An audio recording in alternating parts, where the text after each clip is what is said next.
आनंद के अनेक प्रकार तैत्तिरीय उपनिषद में बताए गए हैं, परंतु इनमें से दो मुख्य आनंद हैं: साधनजन्य आनंद, स्वयं सिद्ध आनंद।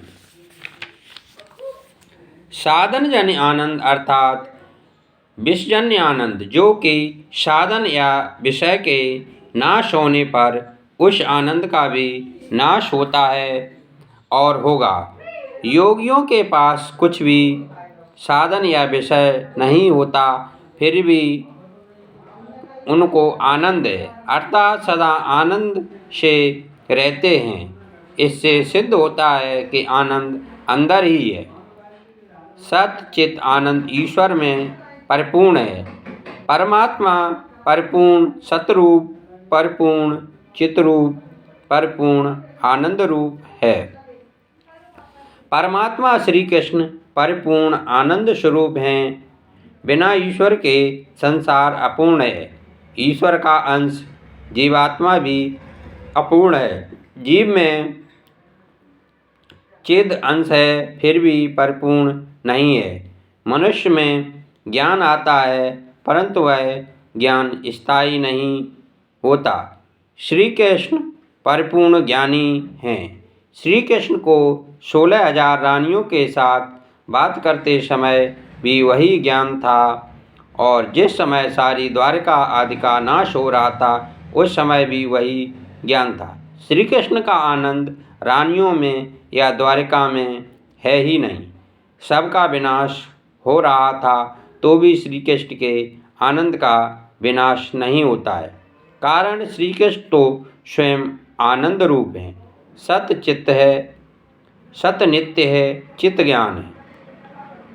चित्त शक्ति अर्थात ज्ञान शक्ति मनुष्य अपने स्वरूप में स्थित नहीं है, अतः उसे आनंद नहीं मिलता। मनुष्य जिस प्रकार बाहर विवेक रखता है, वैसा घर में रखता नहीं है। मनुष्य एकांत में स्वस्वरूप में स्थित रहता नहीं, जबकि उत्पत्ति, स्थिति और संहार लीला में श्री ठाकुर जी के स्वरूप में कोई परिवर्तन नहीं होता।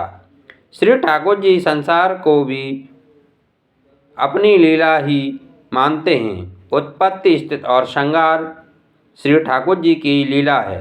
परमात्मा तीनों में आनंद मानते हैं और अपने स्वरूप में स्थित रहते हैं। जिसका ज्ञान नित्य टिकता है, उसे ही आनंद मिलता है, वही आनंद होता है। जीव को यदि आनंद रूप होना हो तो उसे सच्चिदानंद का आश्रय लेना है। यह जीव जब तक परिपूर्ण नहीं होता, तब तक उसे शांति नहीं मिलती, आनंद नहीं मिलता। संसार का प्रत्येक पदार्थ परिणाम में विनाशी होने के कारण परिपूर्ण नहीं है। परिणाम स्वरूप यह तो भगवान श्री नारायण हैं। इस प्रभु नारायण को जो नहीं पहचानता है और उस नारायण के साथ मन को जो तदाकार करता है, उसी का मन नारायण के साथ एक होता है।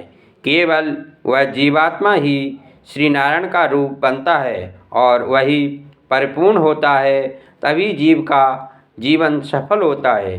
जीव जब तक अपूर्ण है, तब तक इसे शांति नहीं मिलती। जीव जब ईश्वर से मिलता है और उसका अप्रोच साक्षात्कार करता है, तभी जीव परिपूर्ण होता है। परमात्मा श्री कृष्ण के दर्शन पाने के लिए ही यह मनुष्य का अवतार है। मानव ही श्री भगवान का दर्शन कर सकता है। पशु को तो अपने स्वरूप का भी भान नहीं है, तो वह बेचारा परमात्मा के दर्शन तो करे ही कैसे। परमात्मा के दर्शन के बिना जीवन सफल नहीं होता है। जो परमात्मा का दर्शन करता है, उसी का जीवन सफल है। यह जीव अनेक वर्षों से, अनंत जन्मों से भोगता चला आ रहा है, फिर भी उसे शांति तो मिली नहीं। यह शांति तो तब मिले कि जब जीव को परमात्मा का दर्शन मिले। श्री कृष्ण परमात्मा के दर्शन के बिना जीव को परिपूर्ण शांति नहीं मिलती है।